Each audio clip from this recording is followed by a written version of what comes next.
بسم اللہ الرحمن الرحیم۔ مدینہ چینل کے عزیز دوستو السلام علیکم۔ دوستو لاسٹ ٹائم ہم نے ولیم رینٹیگن کے بارے میں ڈسکس کیا تھا۔ آج ہم ایک ایسی دلچسپ سٹوری لے کر آئے ہیں آپ کے لیے جس کو سننے کے بعد آپ میں بھی زندگی میں کچھ کرنے کا جذبہ پیدا ہوگا۔ دوستو آئنسٹائن کو دوست بنانے والی غریب لڑکی، یہ آج کا ہمارا موضوع ہے۔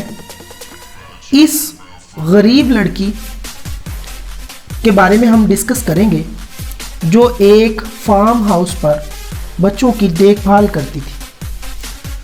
زندگی میں بظاہر کچھ معمولی تو نہیں ہونے والا، لیکن 20 سال سے کچھ بڑی یہ لڑکی اپنی زندگی میں بہت سی سختیاں جھیل چکی تھی۔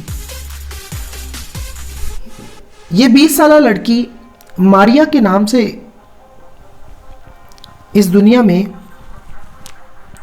اپنا وجود رکھتی تھی، اور ماریا کی ماں اس وقت مر گئی تھی جب ماریا صرف 10 سال کی تھی، اور اس کا باپ ایک سائنس کا استاد تھا جو اپنی نوکری سے اس وقت ہاتھ دھو بیٹھا جب اس نے پیارے ملک پولینڈ کی آزادی کے لیے احتجاج میں حصہ لیا تھا۔ اس وقت پولینڈ پر روس کا قبضہ تھا۔ ماریا کا باپ اپنی غربت کی وجہ سے اپنے بچوں کو تعلیم نہ دلوا سکا، مگر اس نے بچوں کو ایک چیز دی تھی، اور وہ تھی سائنس سے پیار۔ اس گھر میں 2 لڑکیوں کو ایک ترکیب سوچی۔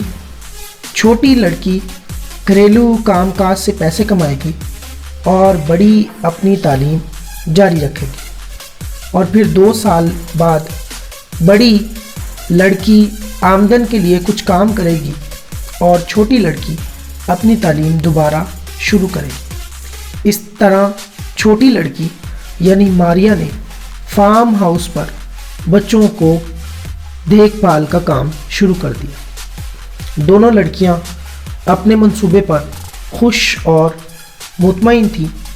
2 سال بعد ماریا نے نوکری چھوڑ دی اور سائنس کی تعلیم حاصل کرنے کے لیے پیرس روانہ ہو گئی۔ اپنے باپ کی دی گئی سائنس کی محبت ماریا کے دل میں تھی۔ پیرس پہنچ کر اس نے اپنے نام میں تھوڑی سی تبدیلی کی اور اب وہ میری کہلانے لگی۔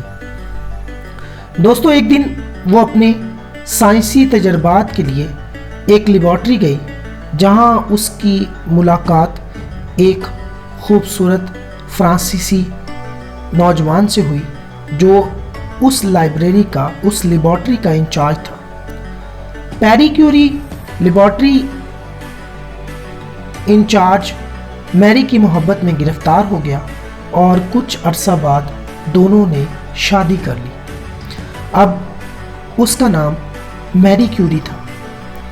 میری نے ایک سائنسی جریدے میں ولہم رینٹیگن، جس کے بارے میں ہم پچھلی کہانی میں پڑھ چکے ہیں، نامی سائنسدان کا ایک مضمون پڑھا جس میں حیرت انگیز نہ دکھنے والی شعاؤں کا ذکر تھا جسے وہ ایکس رے کہتا تھا۔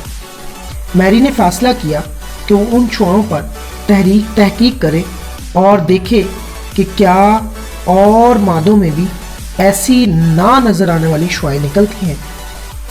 اس نے اپنے شوہر کے ساتھ مل کر اس چیلنج پر مہینوں کام کیا، اور انہوں نے ایک گھوڑا گاڑی کے ذریعے مختلف قسم کے مادوں کو اپنی لیبارٹری میں اکٹھا کیا تاکہ وہ دیکھ سکیں کہ نہ نظر آنے والی شعائیں کن کن مادوں سے نکلتی ہیں۔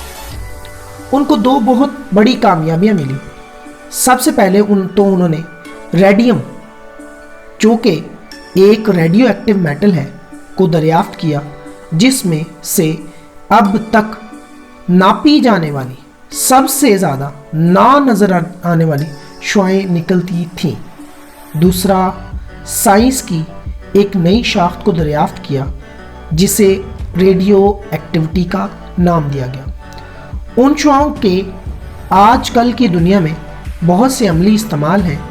کئی سالوں بعد میری اور اس کی بیٹی نے موبائل ایکس رے یونٹ بنائے جنہوں نے پہلی جنگ عظیم کے دوران اگلے مورچوں میں جا کر بہت سے فوجیوں کی جان بچائی۔ بعد میں انہوں نے یہ بھی دریافت کیا کہ ان شعاؤں کے ذریعے کینسر جیسے موذی مرض کا علاج بھی ممکن ہے۔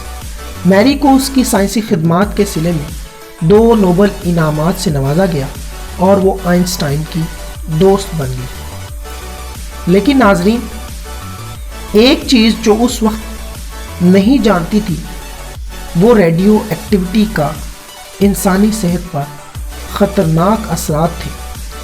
اس کی موت 1934 میں 66 برس کی عمر میں ہوئی۔ شاید ایکس رے مشینوں کی قربت نے اس کے جسم پر برے اثرات چھوڑ دیے تھے، مگر وہ آج تک دنیا کی سب سے مشہور خاتون سائنسدان ہے۔ ایک غریب لڑکی جس کی پہلی ملازمت بچوں کی دیکھ بھال تھی کے لیے ایک بہت بڑا اعزاز ہے۔ امید ہے کہ آپ کو ہماری یہ سٹوری پسند آئی ہوگی۔ انشاءاللہ نیکسٹ سٹوری کے ساتھ آپ سے ملاقات ہوگی۔ تب تک کے لیے اپنا بہت خیال رکھیے گا۔ اللہ حافظ۔